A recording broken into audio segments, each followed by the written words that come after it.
Hi everybody, I'm getting ready to make a sweet potato casserole for my son. He loves sweet potatoes, so you can see all my ingredients I have here. I have my sweet potatoes in a pot boiling because I need them to get soft so I can peel them easier. And after it was done boiling, you see I'm peeling them. The potatoes are very hot. I just took them out the water, so that's why I have them on this cutting board. And then I'm gonna go ahead. I noticed when I was chopping them, they were still not soft enough. So I went ahead and put them back on the stove to let them boil and get softer. I'm gonna go ahead and add some salt too, because it's gonna bring out the flavor in my casserole. They're done boiling, so I'm gonna drain them. And then after I drain them, I will pour them into my mixing pan, because I'm getting ready to use my KitchenAid. But first I'm going to go ahead and smush them with the fork first while they're good and hot, nice and soft. I'm going to add my eggs. I'm going to add some vanilla. I'm going to add some sugar and some butter. That's some, right there, that's some evaporated milk that I added about, I think, a third cup. Probably about a tablespoon or a teaspoon, I don't know, of vanilla extract. A little bit more than the recipe called for sure. And I think I used about a half a cup of sugar, maybe a little bit more. Who knows? Probably did a little more. It's no, you know how I am when it comes to sugar and butter. You can always add a little bit more. It's not going to hurt anything. Here I'm adding about 3/4 cup of butter. I'm melting it in the microwave in a safe glass. My husband thought that I should not put that in the microwave, but it's a safe microwavable glass. That's my melted butter that I'm drizzling over into my sweet potatoes. I'm going to put everything in the pot so I can turn on the KitchenAid and let it mix while I'm getting the crust together. My crust is made of flour, brown sugar, and pecans. So you can see me putting my flour in there, about a half a cup of flour, maybe about a third cup of brown sugar, I think. I don't know. I'll have, if you want the recipe, just let me know and I will send it to you. So brown sugar, flour, and some pecans. I'm using about a half a bag of pecans. I think that's enough. And then I'll just use the remaining stick of butter that I had. It's about 2 tablespoons, I'm gonna say, and I'm just gonna use a fork and blend it in there. I like to clean as I go. So you see I spilled some flour on the counter.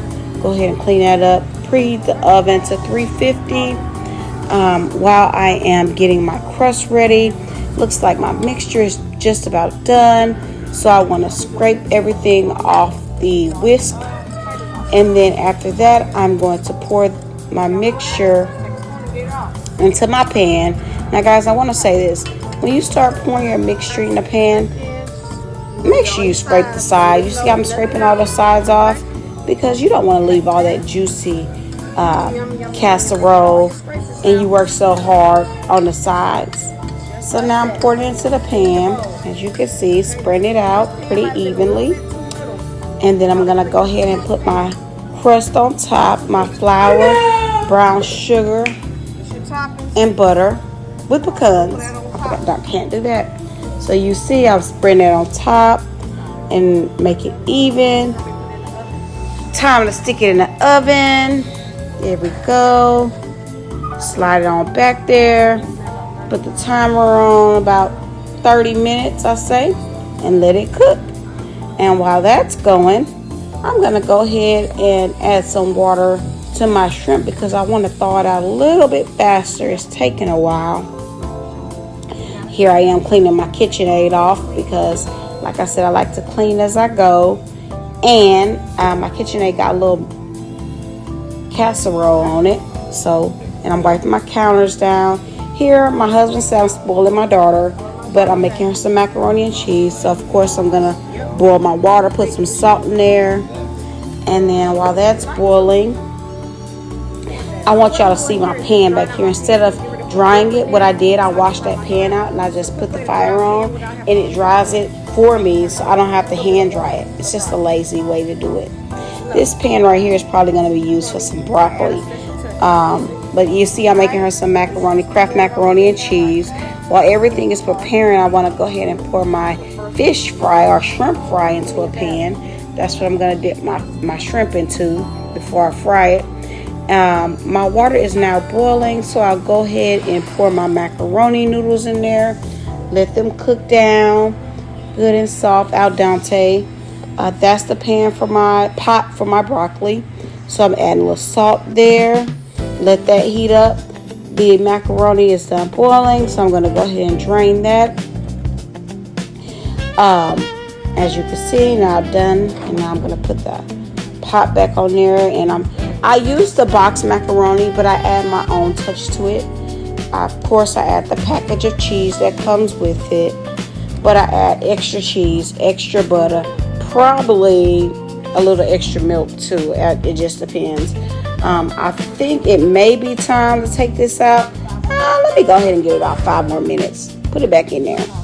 And I think I'm ready to put my broccoli in my boiling water now. I know I'm jumping all over the place, but this is how I cook. And this is how I cook fast. I don't do one dish at a time. I cook like 3 dishes at one time. And that way everything's done together. You don't have one thing that's getting cold while you're still cooking another thing. So like I told you earlier, I've added some extra cheese, a little extra butter, and I'm gonna put my milk in there too to make it nice and creamy. You know, if it's too thick, I'll go ahead and add a little bit more milk. If it's too thin, I'll add some more cheese. So that's how you do that. I finished that. I'm gonna put that on the back burner, let it stay a little warm. My casserole, I'm gonna go ahead and take it out now. It's ready. I think all my sides are ready. So I'm gonna go ahead and fry the shrimp now.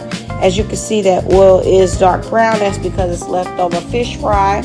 I fried some fish, I believe, or chicken, something, and I kept the grease. Hate to throw all that grease away. So I said, let me use it one more time. I'll throw it away after this round. That's milk in that bowl that you just saw. So what I did, I covered my shrimp in the fish fry. Then I dipped it into the milk, and then I'm gonna put the shrimp back into the fish fry again because I want to make sure the batter sticks onto the shrimp. Okay, so as you can see, I go ahead and put those shrimp in there. Now take them out. Look how they look, delicious. And now it's time to eat. Yum, yum. There's my final plate, casserole, broccoli, and shrimp. Enjoy.